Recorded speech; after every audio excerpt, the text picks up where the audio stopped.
Okay, in this lesson, we're just going to look at how to get out of open position and play some blues licks up the neck when you get to the 4 chord on a blues in E.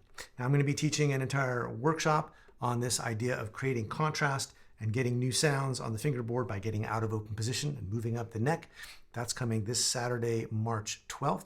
And if you'd like to learn more about the workshop and sign up for it, there's a link below and a link on screen.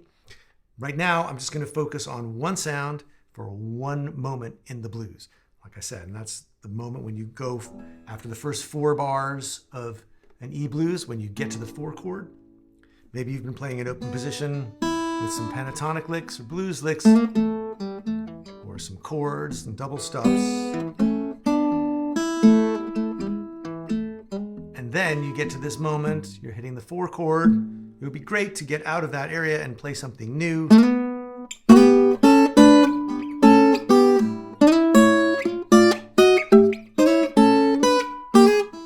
And then come back down into the open position. So what I'm using to do this is basically a harmonized A Mixolydian scale. And by harmonized, I mean I'm playing 2 notes of the scale at once, and each of those pairs of notes forms an interval called a sixth, because the notes are, the top note is 6 notes up from the first note. 1, 2, 3, 4, 5, 6. 1, 2, 3, 4, 5, 6. 1, 2, 3, 4, 5, 6, and so on. And so if you start with the Mixolydian scale, a Mixolydian scale is, you could think of it as just the sound of a major scale with the 7th note flatted. So if you were playing A major, there's the 7th note. You bring it back 1 fret to flat it. Now you have. And the reason a Mixolydian scale works well over a dominant 7th chord with the same root, like an A Mixolydian scale over an A7 chord, is because if you pick out every other note of the Mixolydian scale, you get the root and 3rd and 5th and flat 7 of an A7 chord. So the scale and the chord have a nice relationship with each other. They reinforce each other. And so if you're looking for something to do besides a pentatonic scale, and you're looking for something with more scale steps than a pentatonic scale, so you can play these 6 wherever you want, Mixolydian is the right choice for a dominant chord. It's a good choice. So you end up with this set of shapes.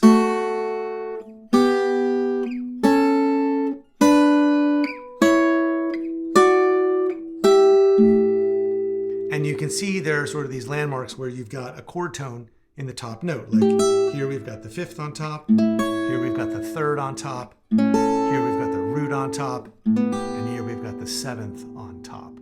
So we can start to make licks out of these shapes. And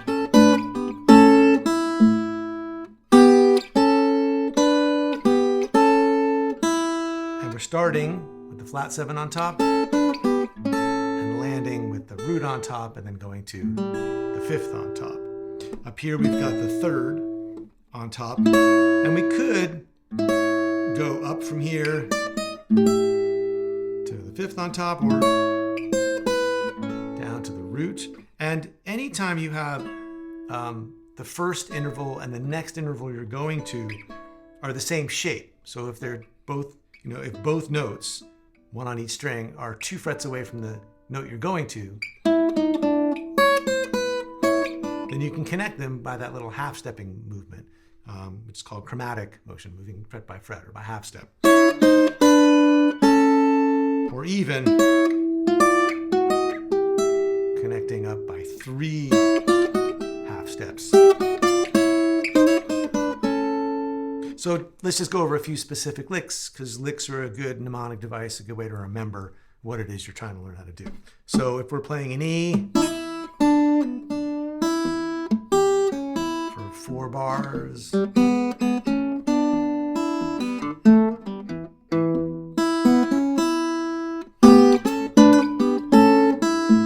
a good move right on the downbeat.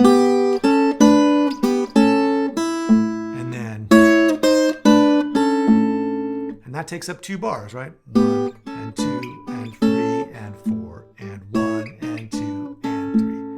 And that leaves you room to play a lick to get you back into open position.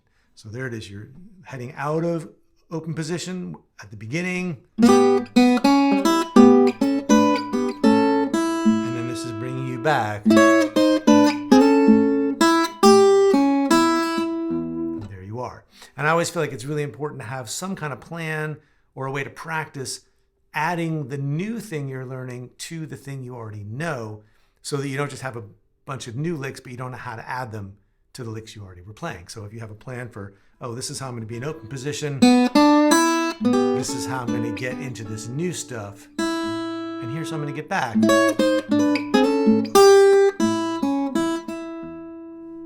So there's one way to do it, and maybe another way.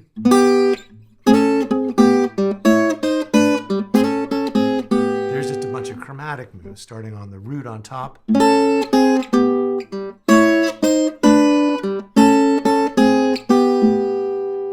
So here you're jumping up to the root on top and coming down chromatically, and then to the third on top, coming down chromatically, and then again. And you don't always have to grab both notes. You could grab the sixth and then grab the high string. And again, that's taking you back to where you want to land, which is back in open position for the E chord. And then finally, here's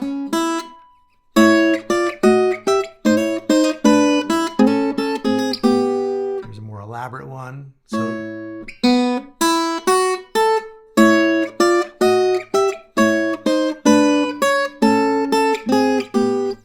starting with the third on top, going up chromatically to the fifth on top, and coming back and starting in the other direction. And then, and for that one, to get all the way up to this note making sense at the beginning of the section, the measure 5, maybe you're going to climb up like this to get there. So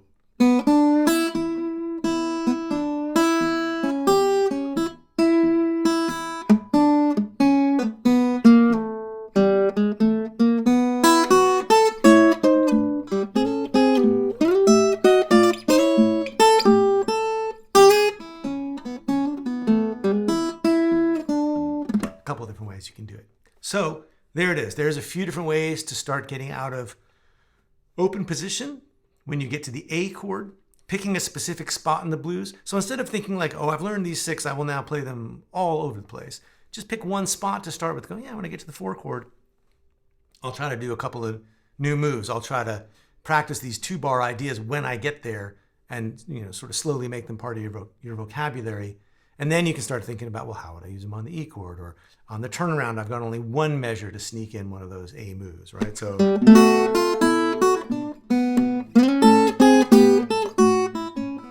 right? And so maybe that's something to try next when you have to do it in a little less time and you've got a little less breathing room to get there and to get out. So there's a few different ways to try experimenting with 6 over the 4 chord. Again, I'll be teaching a complete workshop on using 6ths and thirds and different kinds of dominant chords up the neck, call and response moves, teaching entire choruses of blues built out of these materials. That's all happening on March 12th. You can click on the link below or the link on screen to sign up, and I'll see you next time.